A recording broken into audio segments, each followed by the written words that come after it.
ওনাকে জিজ্ঞেস করেন ওনার বাইকের দাম কত। 2,10,000 স্যার। নাস্তা কত? 2,10,000। 5 লাখ টাকা দিয়ে বাইকটা নিয়ে নাও।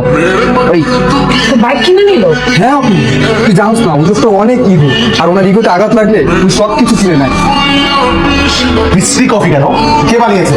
স্যার আপনি কফিটা কিভাবে ফেলে দিলেন কেন জানতে পারি? ফেলে দিলাম কারণ এত বাজে স্বাদের কফি আমি কখনো খাইনি। তাই বলে তো আপনি আমাদের কফিটা কিভাবে ফেলতে পারেন না স্যার। আপনি কাজটা ঠিক করেন।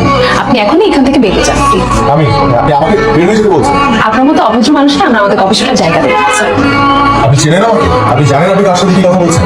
আপনি একজন অভদ্র মানুষ। এটা ছাড়া আসলে আপনার অন্য কোনো পরিচয় জানার আমার কোনো প্রয়োজন নেই। আপনি কন্টিনিউয়াসলি আমাকে অভদ্র বলে যাচ্ছেন। আপনি এখনই বেরিয়ে যান। এই রেস্টুরেন্টের মালিককে ডাকেন। আমি রেস্টুরেন্টের মালিক। বলুন আপনি কি বলবেন আমাকে?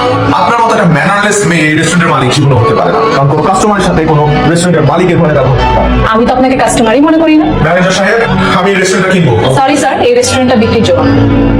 আনিস সাহেব, আমি কালকের মধ্যে কফি শপটা কিনতে চাই। সরি স্যার, এই রেস্টুরেন্টটা কোনোদিনও বিক্রির জন্য না। ম্যানেজার সাহেব, আমি কালকে এই রেস্টুরেন্টটা কিনবো এবং কালকে এই রেস্টুরেন্ট কেনার পর আমি এখানে কফি খেতে আসবো। তারপর যেন আমি এই মেয়েটাকে এই রেস্টুরেন্টে না দেখে আমি কফি শপটা কিনতে চাই। সেটা যে কোনো মূল্যেই তন্দ্রার সাথে আমার একটা মিটিং সেট করবো। অবশ্যই সেটা কফি শপে পাই। তন্দ্রা ম্যাডাম বলেছেন ওনার সাথে দেখা করতে হলে আপনাকে ভেতরে যেতে হবে। আমি এই কফি শপ না কেনার আগ পর্যন্ত ভিতরে যাব না। ম্যাম বলেছেন ম্যাম বাইরে আছেন। আনিস সাহেব, আমি মানুষটা সম্পর্কে সব ধরনের ডিটেইলড ইনফরমেশন সব। আপনার জন্য 50 লাখ টাকা একটা চেক এনেছি। লাগবে না, আমার কফি শপটা আমি বিক্রি করবো না। এত ইগো আপনার? আমার যেটা সেটাকে ইগো বলে না, সেটাকে বলে আত্মসম্মান। আর আপনার যেটা সেটাকে বলে ইগো। বাপের টাকা উড়ান, বাপের টাকা ফুটান করে। আপনি কি আমার সাথে একটু ভালো করে কথা বলতে পারেন না? অবশ্যই পারি, কিন্তু আপনার সাথে বলবো না, কারণ আপনি সেটা ডিজার্ভ করেন না। আমার উপর তো রাগ কেন? ওয়াই?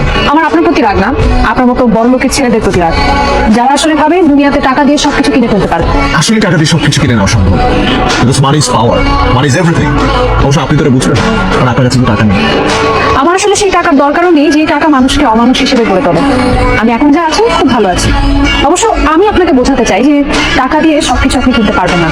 টাকা দিয়ে আপনি একটা 5 স্টার হোটেল থেকে কিনতে পারবেন, কিন্তু আমার যে ছোট ক্যাফেটা আছে না, সেটা আপনি কখন কিনতে পারবেন না। মাইন্ডেড। তন্দ্রা ম্যাডামের বিষয়ে খোঁজ নিয়েছিলাম। ওনার মা খুবই অসুস্থ। ওনার বাবা চাকরিটা কিনে ওনার আর্থিক অবস্থা খুবই খারাপ। বিদেশ নিয়ে যেতে হবে, অনেক টাকা প্রয়োজন আছে।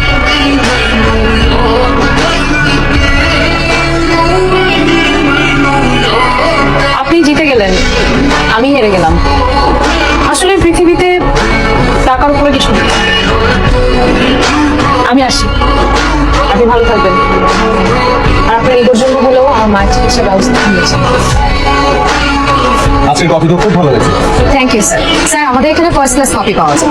ঢাকা শহরে এমন কফি কোথাও পাবেন না।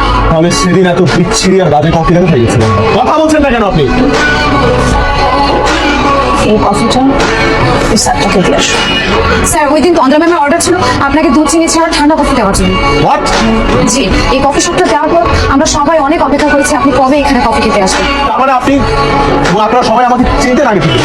স্যার আপনাকে কে না চেনে, আর এই কফি শপটা তো ম্যাম আপনার জন্যই দিয়েছে। কি বলে তুই? বাইক কিনে নিল? হ্যাঁ আপু, তুই জানিস না ওদের তো অনেক ইগো, আর ওনার ইগোতে আঘাত লাগলে তুই সব কিছু কিনে নেয়। সব আপনার সাজানো না। এত দ্রুত জেনে গেলেন? কেন করলেন? আমার মায়ের চিকিৎসার জন্য অনেক বেশি টাকার প্রয়োজন ছিল। ওই সময় তো আমার আপনার কথা বলবো, আর আমি আমার ফ্যামিলির জন্য সবকিছু করার জন্য আপনারা নিশ্চয়ই মানছেন। আপনার মার যদি এরকম কোনো বিপদ হতো